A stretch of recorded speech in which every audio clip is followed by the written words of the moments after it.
প্রথমবার বিদেশ সফরে আজ মালয়েশিয়া যাচ্ছেন প্রধানমন্ত্রী তারেক রহমান।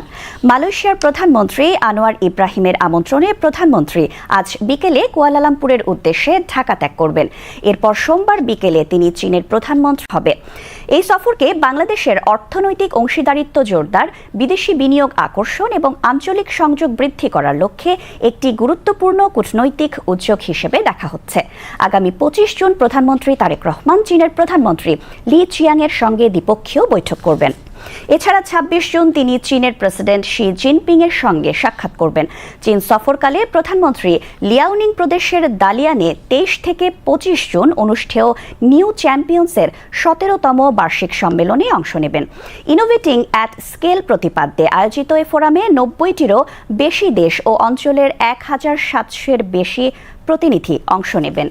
সেখানে বৈশ্বিক অর্থনৈতিক প্রবণতা, প্রযুক্তিগত অগ্রগতি এবং উদ্ভাবন নির্ভর প্রবৃদ্ধি নিয়ে আলোচনা হবে। সফরে মালয়েশিয়া পর্বে বাণিজ্য সম্প্রসারণ, শ্রমবাজারের সহযোগিতা এবং বিনিয়োগের সুযোগ বৃদ্ধির বিষয়গুলো গুরুত্ব পাবে। অন্যদিকে চীন সফরে অবকাঠামো, প্রযুক্তি সংযোগ এবং উন্নয়ন খাতে সহযোগিতা আরও গভীর করার বিষয়ে বাংলাদেশের অঙ্গীকার তুলে ধরা হবে।